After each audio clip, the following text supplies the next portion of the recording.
warahmatullahi wabarakatuh. Perkenalkan, nama saya Devina Eka Oktavianti, NIM 22510065. Di sini saya akan menjelaskan tentang materi geopolitik Indonesia dan wawasan Nusantara. Yang pertama ada pengertian geopolitik. Geopolitik terbagi menjadi dua kata, yaitu geos yang artinya bumi dan politea yang artinya politik. Secara umum, geopolitik juga bisa diartikan sebagai sistem politik atau peraturan-peraturan dalam wujud kebijaksanaan dan strategi nasional yang didorong oleh letak geografis suatu negara. Yang pertama ada pendapat menurut Frederick Ratzel 1897. Pendapat dari Frederick Ratzel ini disebut juga dengan teori ruang. Ratzel menyatakan bahwa negara dalam hal-hal tertentu dapat disamakan dengan organisme, yaitu mengalami fase kehidupan dalam kombinasi dua atau lebih antara lahir, tumbuh, berkembang, mencapai puncak, surut, kemudian mati. Inti dari ajaran Ratzel ini adalah ruang yang ditempati oleh kelompok-kelompok politik atau negara-negara yang mengembangkan hukum ekspansionisme baik di bidang gagasan, berutusan, maupun bidang produk.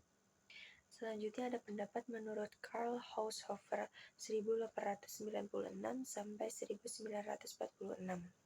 Pendapat dari Karl Haushofer mengenai geopolitik ini disebut juga atau dikenal dengan teori ekspansionisme.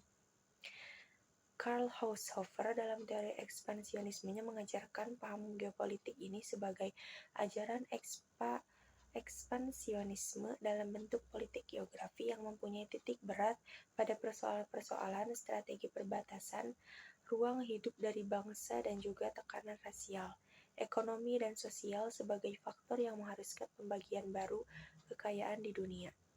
Yang kedua ada pendapat menurut Sir Harold Mackinder. Mackinder ini merupakan penganut teori kekuatan yang mencetuskan wawasan benua sebagai konsep pengembangan kekuatan darat. Teorinya menyatakan bahwa barang siapa menguasai daerah jantung atau heartland, yaitu benua di dunia seperti Eropa, Asia, akan dapat menguasai pulau-pulau dunia dan akhirnya akan menjadi penguasa dunia. Teori ahli berikutnya ada unsur geopolitik Indonesia. Unsur geopolitik Indonesia terbagi menjadi 3. Yang pertama ada wadah. Unsur ini terdiri dari wujud wilayah yang ditentukan oleh lautan dan gugusan ribuan pulau. Tata inti organisasi yakni sistem pemerintahan dan tata kelengkapan organisasi tentang kesadaran politik dan bernegara.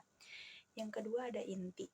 Isi geopolitik di Indonesia tercermin dalam perspektif kehidupan manusia Indonesia yang memiliki cita-cita bangsa Indonesia yang tertuang di dalam pembukaan UUD 1945. Yang ketiga ada tata laku. Tata laku memiliki 2 unsur, yakni tata laku batiniah yang terbentuk karena kondisi dalam pertumbuhan hidupnya, dan tata laku lahiriah yakni tentang tata perencanaan, pelaksanaan, serta pengawasan. Yang berikutnya ada unsur pembangunan geopolitik. Yang pertama ada keadaan geografis, yang kedua politik dan strategi, yang ketiga hubungan timbal balik antara geografi dan politik, yang keempat ada unsur kebijaksanaan. Selanjutnya ada pengertian dari wawasan Nusantara. Wawasan Nusantara dibagi menjadi 3 kata, yaitu wawas, nusa, dan antara. Wawas artinya pandangan, tinjauan, atau penglihatan. Sama juga dengan mawas. Mawas artinya memandang, meninjau, atau melihat. Jadi wawasan adalah cara pandang, cara tinjau, dan cara melihat. Sedangkan nusa artinya pulau atau kepulauan, dan antara adalah di antara 2 benua atau 2 samudera. Dikutip dari buku Wawasan Nusantara 2020 oleh Sri Widayarti, wawasan Nusantara adalah cara pandang bangsa tentang diri dan lingkungannya yang dijabarkan dari dasar falsafah dan sejarah bangsa sesuai dengan posisi serta kondisi geografi negara untuk mencapai tujuan atau cita-cita nasional.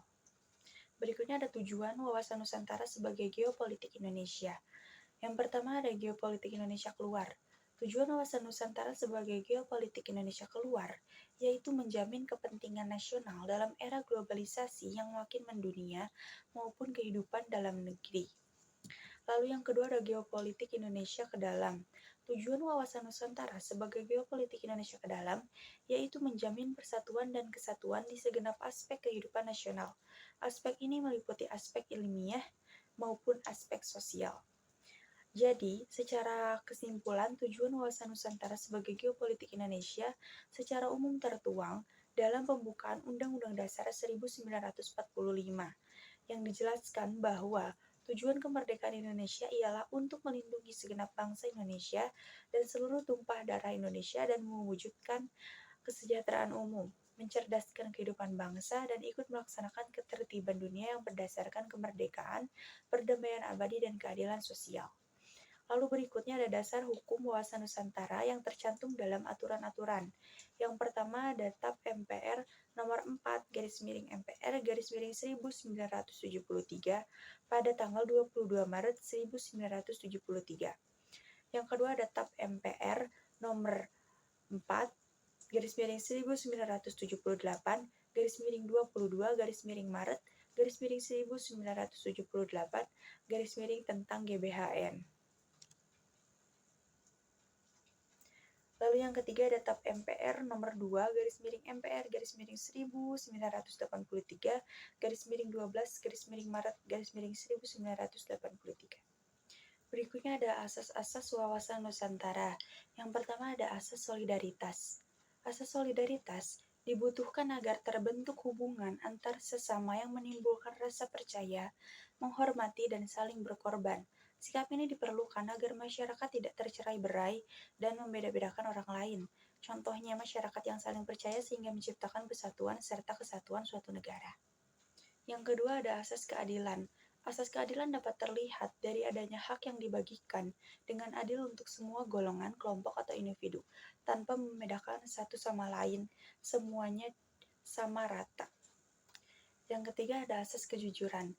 Asas kejujuran diperlukan untuk mencapai sebuah tujuan sehingga masyarakat berkata dan bertindak sesuai fakta dengan benar. Contohnya mengerjakan soal sekolah sendiri tanpa melihat jawaban orang lain. Yang keempat ada asas kerjasama. Saling menjaga dan pengertian akan menciptakan kerjasama yang baik. Dengan kerjasama yang baik dapat mencapai tujuan bersama, contohnya dengan cara gotong royong. Yang terakhir ada asas kesetiaan. Salah satu contoh asas kesetiaan adalah Sumpah Pemuda dan Proklamasi Kemerdekaan Indonesia pada tanggal 17 Agustus 1945. Dengan adanya kesetiaan masyarakat akan mencapai tujuan dan persatuan dalam kebinekaan. Yang berikutnya ada 4 kelompok fungsi wawasan Nusantara, yaitu yang pertama wawasan Nusantara sebagai satu kesatuan politik, yang kedua wawasan Nusantara sebagai satu kesatuan sosial budaya, yang ketiga ada wawasan Nusantara sebagai satu kesatuan ekonomi, yang keempat ada wawasan Nusantara sebagai satu kesatuan pertahanan dan keamanan. Sekian pemaparan materi dari saya tentang geopolitik Indonesia dan wawasan Nusantara. Terima kasih atas perhatiannya. Mohon maaf apabila ada salah-salah kata. Wassalamualaikum warahmatullahi wabarakatuh. Squeeze me oh so tight.